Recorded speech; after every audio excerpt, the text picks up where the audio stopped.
On Thanksgiving Day, I turned on the television and caught a portion of the Ellen DeGeneres show, in which one of her guests was Gloria Steinem.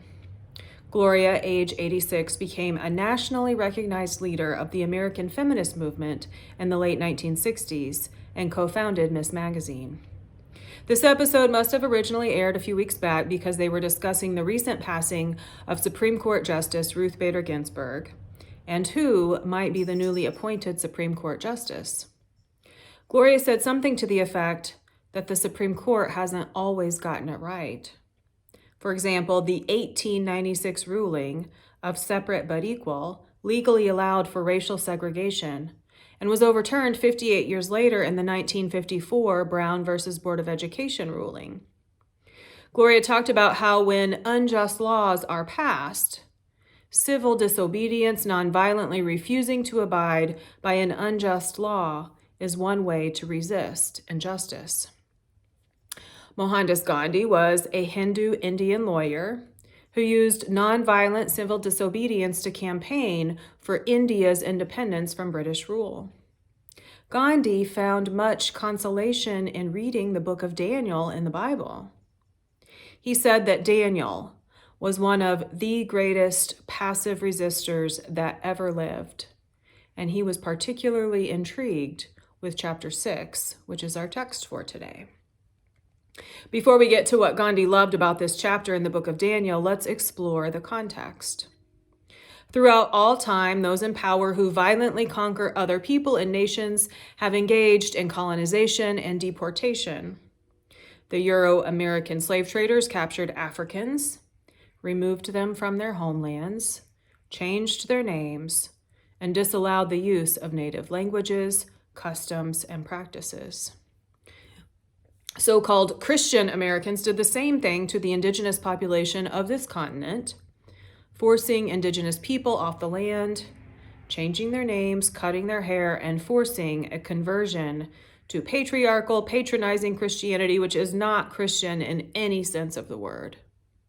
This is the same violent storyline in the book of Daniel. Last week we read from the book of Jeremiah, which occurred right before the exile into Babylon. The prophet Jeremiah warned the Hebrew rulers and people that unless they went back to following the moral laws of their own faith, a foreign ruler would overtake them, which is exactly what happened. King Nebuchadnezzar of Babylon besieged Jerusalem and deported a portion of the Hebrew population to Babylon. Daniel was among these Jewish deportees. These Jewish folk had their names changed and were forced to give up the religion and customs of their faith. Daniel's name was changed to Belshazzar. His friend Hananiah's name was changed to Shadrach. His friend Mishael's name was changed to Meshach, and his friend Azariah's name was changed to Abednego. Maybe you've heard the tale of Shadrach, Meshach, and Abednego in the fiery furnace from Daniel chapter 3.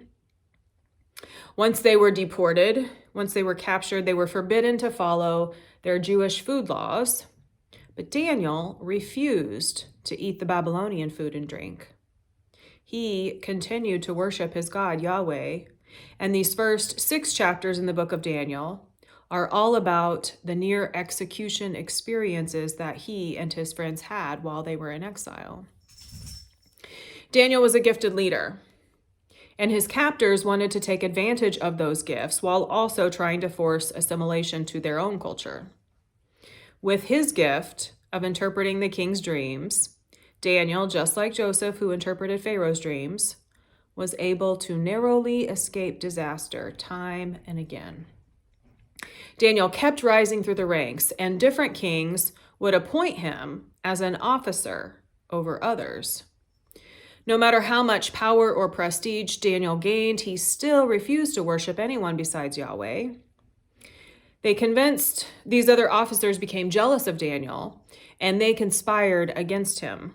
They convinced the king to pass a 30-day ordinance in which anyone who worshiped someone besides the king would be thrown into the lion's den.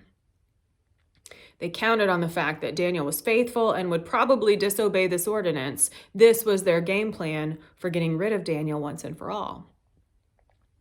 Daniel was at the press conference when the ordinance was signed by the king. He knew about the law, and yet he did not agree with its lawfulness. Daniel chose civil disobedience instead of following an unjust law. In this foreign land, he had done everything he could to keep the customs and traditions of his people alive, including praying 3 times a day to God.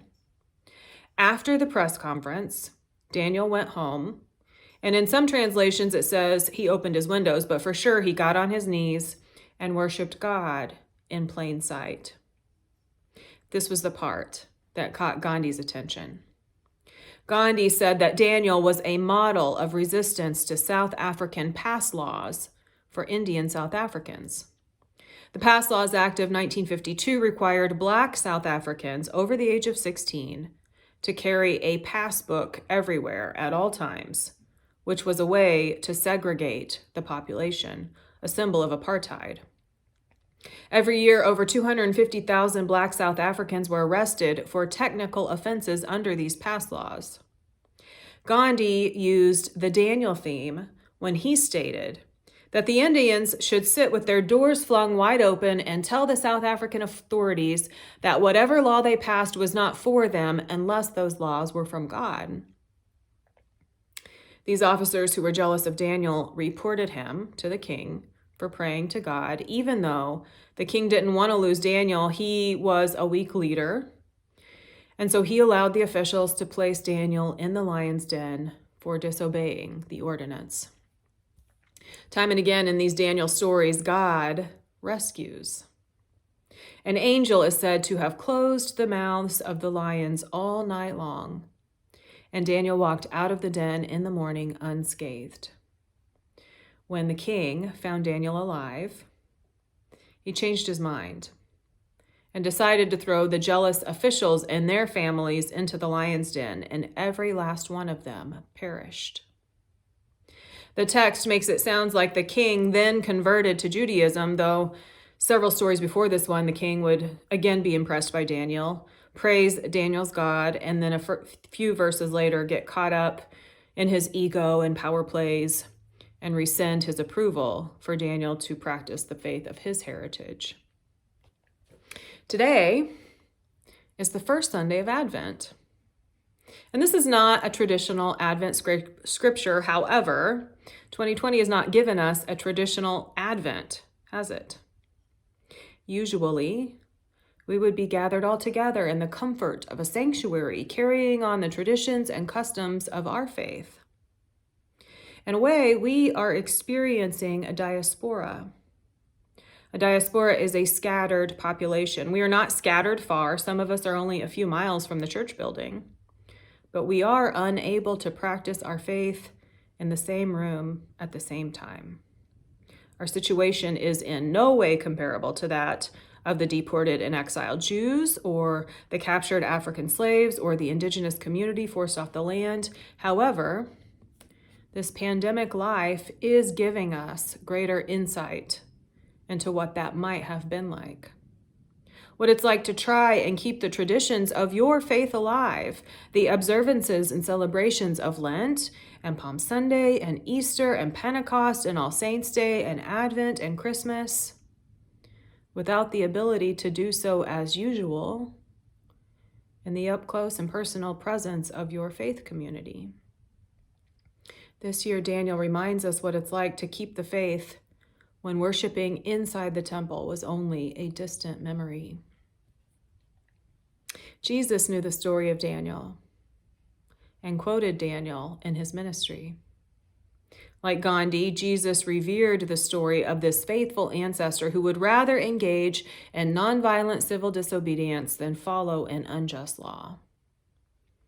Advent is a time of preparation, of preparing for the coming of the Christ child, God's own flesh, who would disobey and rebel against the powers of empire. Jesus rebelled against powers which prioritized profit over persons, or allegiance to earthly authorities over compassion towards creation.